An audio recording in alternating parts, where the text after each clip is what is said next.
2023లో అయితే 2,63,000 లే offs. Hi guys, ఈ రోజు టాపిక్ అయితే యూఎస్ఏ జాబ్ మార్కెట్ గురించి. యూఎస్ఏ జాబ్ మార్కెట్ అస్సలు బాగాలేదు, అసలు జాబ్ సెక్యూరిటీ లేదు. ఒకవేళ జాబ్ వచ్చినా కూడా జాబ్ పోతుంది, ఇట్లా చాలా వింటనే ఉన్నారు న్యూస్ ఛానల్స్ లో కూడా. So I want to address this topic and reality గురించి మాట్లాడుకుందాం. అక్కడ రియాలిటీ ఏంటంటే, out of 10 people on average గా తీసుకుంటే 2 పీపుల్ కి మాత్రం జాబ్స్ వస్తున్నాయి అండ్ 8 పీపుల్ కి రావట్లేదు. సో ఆ 2 పీపుల్ కి ఎందుకు వస్తున్నాయి అండ్ 8 పీపుల్ ఏం మిస్టేక్స్ చేస్తున్నారు తెలుసుకుందాము. అండ్ ఆల్సో ఫస్ట్ మీరు యూఎస్ఏలో అడుగు పెడితేనే మీకు 5 years ఉంటుంది visa, F1 visa, 2 years masters and 1 year OPT and 2 years OPT extension. So ఈ 3 years ఉంటాయి అన్నమాట. ఫస్ట్ ఆఫ్ ఆల్ మనము కాలేజ్లో అడుగు పెడితేనే కొన్ని తప్పులు చేస్తున్నారు మోస్ట్లీ స్టూడెంట్స్, లైక్ చిన్న చిన్న తప్పులే. ఫస్ట్ ఆఫ్ ఆల్ అయితే అసైన్మెంట్స్ అన్నమాట. ఈ అసైన్మెంట్స్ కొంతమంది ఓన్గా చేస్తారు, కొంతమంది ఫ్రెండ్స్తో కలిసి చేస్తారు, అట్లయితే ఓకే. కానీ ఎప్పుడైతే మీరు అసైన్మెంట్స్ చాట్ జీపీటీ ద్వారా చేయడము, లేకపోతే ఎవరికైనా వేరే వాళ్ళకి డబ్బులు ఇచ్చి చేయడము చేస్తున్నారనుకోండి, ప్రాబ్లం అవుతుంది. ఒకవేళ స్ట్రిక్ట్ ప్రొఫెసర్ అనుకోండి, మీకు మిమ్మల్ని ఫెయిల్ చేస్తాడు. సో ఎందుకు రిస్క్ అయితే చేయకూడదు అన్నమాట ఇట్లాంటి దానిలో. సో మీరైతే ఖచ్చితంగా ఫ్రెండ్స్తో కానీ మీరు కానీ అసైన్మెంట్స్ మాత్రం చేయడానికి ట్రై చేయండి. అండ్ సెకండ్ థింగ్, ఎప్పుడైతే టాపిక్లోకి వస్తామో, సరే మీరైతే 2 years మాస్టర్స్ అయితే అయిపోయింది. నెక్స్ట్ ఏంటి, 3 months ఉండే టైం. 3 months టైంలో మీరు ఓపీటీకి అప్లై చేసుకుంటారు. సో మోస్ట్ ప్రాబబ్లీ 99.9% మీకు ఓపీటీ వస్తుంది, ఓకేనా. అది వ్యాలిడిటీ 1 year ఉంటుంది అన్నమాట. సో ఇప్పుడు మోస్ట్ ఆఫ్ ద స్టూడెంట్స్ ఏం చేస్తారు, జాబ్ ఎత్తుకోవాలంటే ఏం చేస్తారు, లింక్డ్ఇన్ అకౌంట్, ఇండీడ్, ఇట్లా జాబ్ పోర్టల్స్ ఉంటాయి కదా, దాంట్లో రెజ్యూమే పెట్టి అప్లై చేస్తూ ఉంటారు అన్నమాట.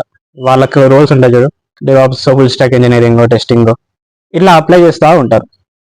ఫస్ట్ ఆఫ్ ఆల్ ఏదైనా కంపెనీ ఇప్పుడు హైరింగ్ చేయాలనుకున్నది అనుకోండి, ఫస్ట్ ఎంప్లాయీస్ ఉంటారు కదా, వాళ్ళకి షేర్ చేస్తుంది, పలానా రోల్లో ఒక వేకెన్సీ ఉంది, సో మీ ఫ్రెండ్స్కి ఎవరైనా ఉంటే షేర్ చేయండి అని చెప్తారు.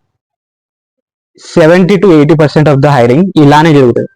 మిగతా 20% మాత్రం మీకు లింక్డ్ఇన్లోనో, ఇండీడ్లోనో ఇట్లా జాబ్ పోర్టల్స్లో పెడతా ఉంటారు అప్లై చేసుకోమని. కానీ 70% ఇట్లనే జరుగుతుంది కదా.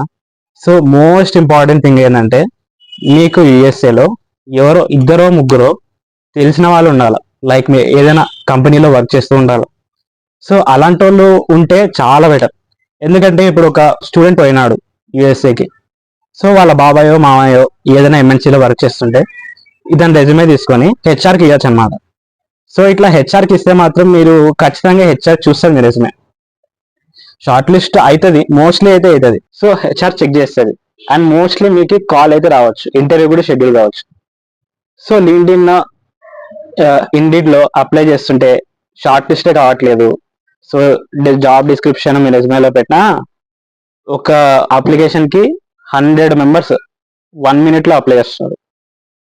సో మీకు షెడ్యూల్ కావడం అయితే కొంచెం కష్టమే అని చెప్పాలి. మోస్ట్ ఇంపార్టెంట్ థింగ్ అయితే రెఫరెన్సెస్. ఈ రెఫరెన్సెస్తోనే ఒకటి జాబ్ వచ్చింది. ఏంటంటే అతను ఈసీ బ్యాక్గ్రౌండ్ అనమాట, విఎల్ఎస్ఐ. సో అతను వాళ్ళ మామయ్య ఒక కంపెనీలో వర్క్ చేస్తున్నాడు. సో అతను ఇచ్చేసాడు అనమాట, రెజ్యూమే ఇచ్చేసాడు మామయ్యకి. సో హెచ్ఆర్కి ఇస్తేనే వెంటనే ఇంటర్వ్యూ షెడ్యూల్ చేశాడు. అండ్ వాళ్ళు లక్ బాగుండి ఇంటర్వ్యూ క్రాక్ చేసి నెక్స్ట్ రౌండ్ కి సెలెక్ట్ అయ్యి లాస్ట్ కి ఇంటర్వ్యూ కూడా క్రాక్ చేశాడు. సో ఇది ఒక మంచి కేసు అనమాట. నెక్స్ట్ అయితే ఇంకొకటి చెప్తాను చూడండి. అతను కూడా ఇట్లానే రెఫరెన్స్ ట్రై చేశాడు, కానీ అది వర్కౌట్ కాలేదు. కానీ అతను లింక్డ్ఇన్ లో 4 years జెన్యున్ ఎక్స్పీరియన్స్ ఉంది డెవాప్స్, ప్లస్ ఇంకొక 4 years ఎక్స్ట్రా యాడ్ చేసి 8 years పెట్టాడు అనమాట. ఇట్లా 8 years పెట్టినప్పుడు అతను అసలు అనుకోలేదు, కానీ ఇంటర్వ్యూ కాల్ అయితే వచ్చింది అనమాట. సో అతను ఒక మంచి పని చేశాడు. ఏంటంటే ఒక ఇంటర్వ్యూ కాల్ అయితే చేశాడు, అప్లై చేస్తే వస్తే వాళ్ళు కాల్ చేస్తే ఏమన్నారంటే మీకు H1B స్పాన్సర్షిప్ కావాలని అడిగారు. ఫస్ట్ అది అడిగారు. సో అడిగితే మనోడు ఏం చెప్పాడు, కావాల్సిందే అని చెప్పాడు. సో వెంటనే ఇట్లా H1B ఇవ్వలేదు, కట్ చేసేసింది.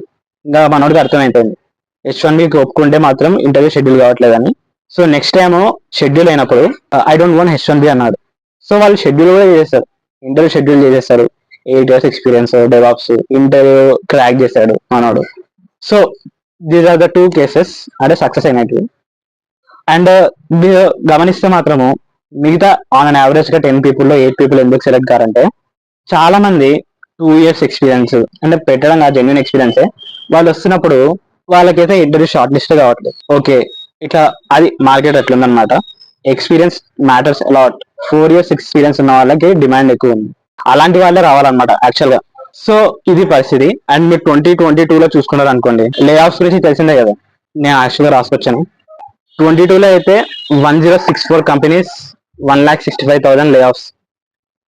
2023 లో అయితే 2,63,000 లే ఆఫ్స్.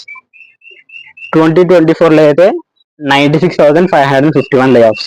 ఇది జస్ట్ టెక్ కంపెనీస్ అన్నమాట. Okay, so up to June month వరకు 96,551 లే ఆఫ్స్. సో యాక్చువల్గా చెప్పాలంటే లే ఆఫ్స్ ఎక్కువనే ఉన్నాయి. బట్ ఇన్ డిమాండ్ జాబ్స్ అయితే ఉన్నాయి. But it is mostly for 3 years or above experience people. వాళ్ళకే కొంచెం ఛాన్సెస్ ఉన్నాయట హైరింగ్ జరగడానికి. అండ్ వాళ్ళే కొంచెం సక్సెడ్ అవుతున్నారు. అండ్ మీరు వింటనే ఉన్నారు, లైక్ లాస్ట్ 1 year నుంచి చాలా మంది అయితే ఓపీటీలో జాబ్స్ రాలేదు. సరే, ఒక 2 members వస్తున్నాయి కదా అనుకుందాం. 2 members జాయిన్ అవుతారు, కంపెనీ జాయిన్ అవుతారు. అండ్ నెక్స్ట్ అయితే ఒకవేళ హెచ్1బి ప్రాసెస్ ఉందనుకోండి, అది చాలా మంది అప్లై చేస్తారు. చాలా మంది అప్లై చేస్తే 85,000 సీట్స్ ఉంటాయి. ఓకే, ఫస్ట్ మనం మాట్లాడుకోవాలి. 2022లో 3 lakh members అప్లై చేసినారు. దాంట్లో 1,31,000 వచ్చింది. అండ్ వాళ్ళు సపరేట్ చేస్తారు అన్నమాట. ఫ్రాడ్ చేస్తుండే సపరేట్ చేసి 85,000కి చేస్తారు. 2023లో అయితే 4,83,927 అప్లికేషన్స్, రిజిస్ట్రేషన్స్. 4,93,023. దాంట్లో 127, మళ్ళీ 85,000 సపరేట్ చేస్తారు.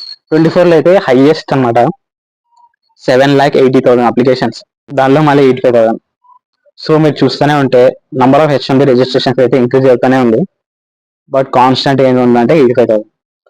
సో మోస్ట్ ప్రాబబ్లీ అయితే మీకు మీకు ఎప్పుడైనా హెచ్1బి అప్లై చేస్తే హెచ్1బి రాకపోవచ్చు. ఎందుకంటే less than 5% ఉంది ప్రాబిలిటీ. ఇక చూసుకుంటే అట్లే ఉంది. సో నాకు అసలు అర్థమే కావట్లేదు ఎందుకు ఇంతమంది వస్తున్నారు అనేది. 2000 వచ్చి 2010 ఫస్ట్ మాట్లాడుకున్నాము.